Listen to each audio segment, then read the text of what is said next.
ไม่สูงค่ะเมื่อได้เป็นวันที่22เดือนธันวาคมที่3ปี2026ได้ตอนได้ข่าวใส่หมอขอมีข่าว3ตอนเต็มมาเปิ้นเผาค่ะ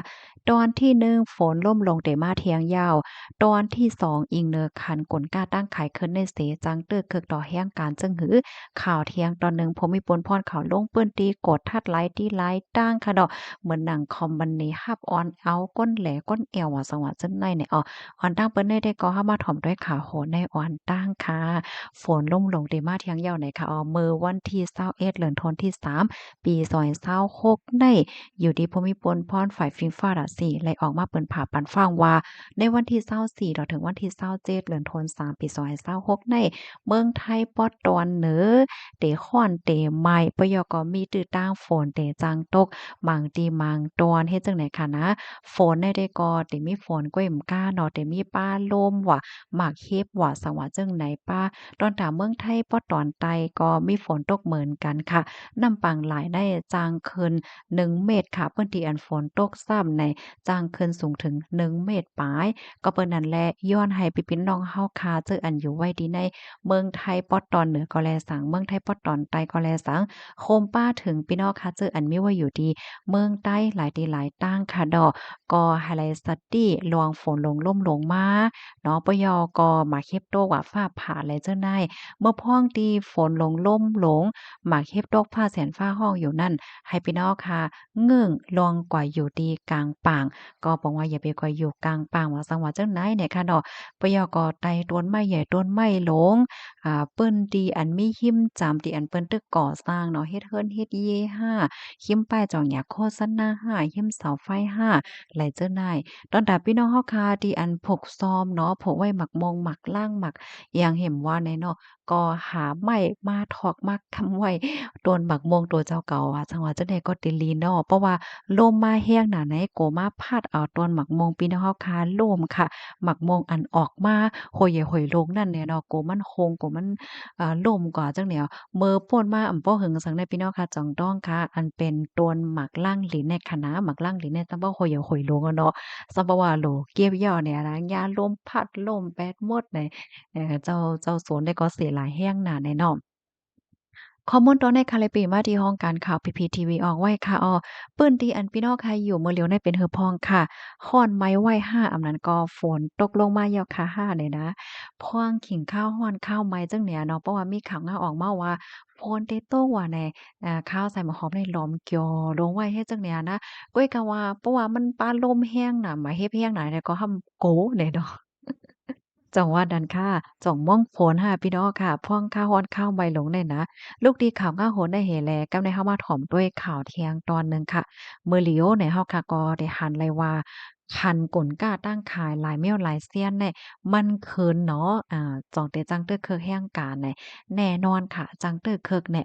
เมื่อวันที่21เดือนธันวาคมที่3ปี2026เนี่ยมีข่าวงาวออกมาว่าอิงเน้อปางตึกอันเป็นว่าอยู่ดีปอดวันออกกลาง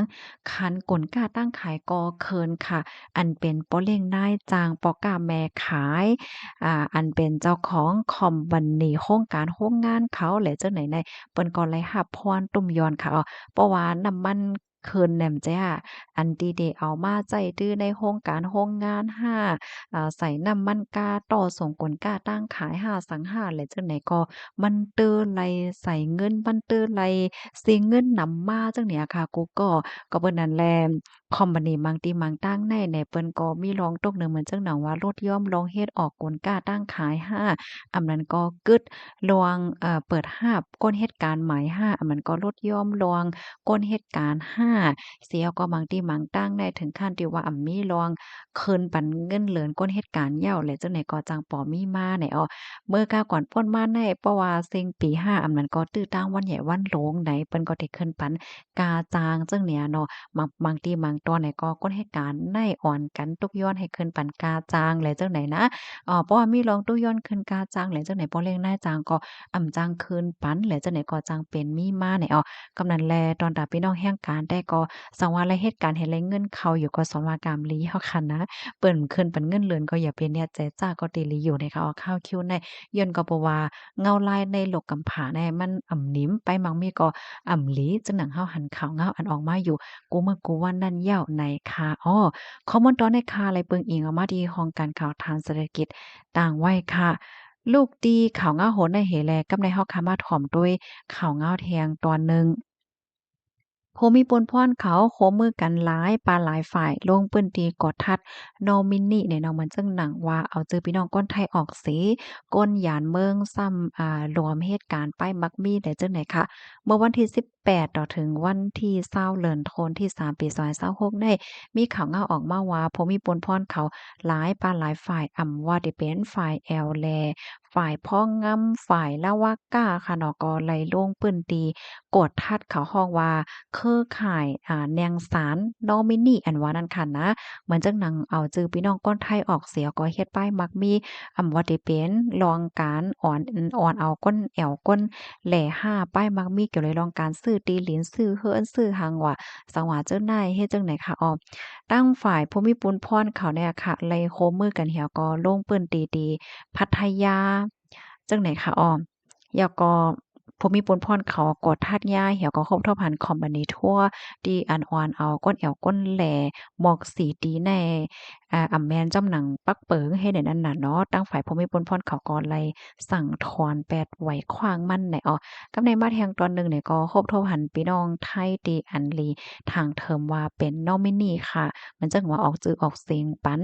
คอมบันนี้ในหมวกหนึ่งปากตีจังเนี่ยค่ะ เหี่ยวก็มีก้นเหตุการณ์อันเป็นก้นนอกเมืองเถียงหมอกหนึ่งปักเส16ก่อในตีในเจดอนชนบุรีค่ะในกอภูมิพลพรเก่าภูมิพลพรเขาได้ถามลองตั้งไล่โหย้อยย่ำมันว่าก้นก็ในเกี่ยวข้องจึงหือตรงหนึ่งจึงหาพองให้ไหนนะ ผู้มีพลพรเขาเนี่ยก็ยืนยันว่าเดคับขึงกว่าจำหนังปักเปิงหมายมีเฮ็ดจังได๋นะสังคมทั่วพันว่าเฮ็ดผิดบ่ว่าไหนก็ได้เอาตั้งผิดกว่าเฮ็ดไหนต้นตาต้นตามตั้งผิดในคณะมาหนังพี่น้องคนไทยที่อันออกชื่อออกเสียงปันตั้งจอยเทียมดีก้นนอกวันนอกเมืองเฮ็ดการป้ายมักมีว่าสังว่าเฮ็ดจังแนวเนาะก็ได้จังอย่าเอาตั้งผิดว่าลอยลองหมายมีมาตรา36ต้นตาก้นหยานเมือง อันมาเหตุการณ์ป้ายมักมีหลวยดีอำไลหับขว้างแม่นจำหนังเปิงซ้ำเตจางย่าเอาตั้งพิษโดยหมายมีมาตรา37ในค่ะว่านะตดตามได้ก่อตกคอก3ปีหมายเงินตั้งเอา100,000ต่อถึง1,000,000 บาทนั้นก็ตั้งหมายเงินแลตั้งตามควักในสังเจอหนังว่าลุ่มแตบตัดตะลาค่ะเนาะเปิ้นออกว่าจังนั้นจังไหนยาวเหี่ยวก็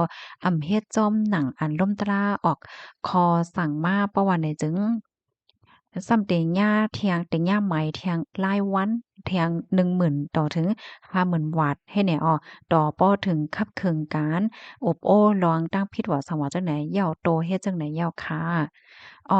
ลงเปิ้นตีในปอกกำในเนี่ยก็เปิดแหน่ให้หันว่าตั้งฝ่ายลงปองจึงได้จัดการเต้ๆวาๆเหย้าเดี๋ยวเรียกว่ากดทัดกวาดล้างเต้ๆวาๆเหย้าในนั้นค่ะข้อมูลตอนในคาลิปมาดีห้องการข่าวทางเศรษฐกิจออกไว้นะคะ ข่าวโค้ในก็เรียกได้ว่าเป็นข่าวรองใหญ่หั้นนะมานั่งพี่น้องค่ะแต่ยามหันแม่นอยู่ค่ะโยเนาะมันจักหนังว่าเอาจื่อคนไทยพี่น้องคนไทยออกจื่อออกเสียงออกหน้าออกหังปานเฮก็อันคับคึงว่าหังว่าเฮ็ดไหนแน่เป็นก้นหยานเมืองเป็นก้นต่างเมืองเฮ็ดไหนข่าวก่อนเนาะเมื่อเหลียวภูมิพลพรเขาแข็งแข็งทัดในตอนในมายาวจังไหนค่ะยินจมบุก็ดีรับถอมปันแห้งค่ะเนาะถอมยาคอไหลตอนไหลดีว่าแตกแรงจังหือก็ต้องถามมาไลอำนั้นเพิ่มเติมข้อมูลมากก่อนเลยค่ะไม่สูงค่ะ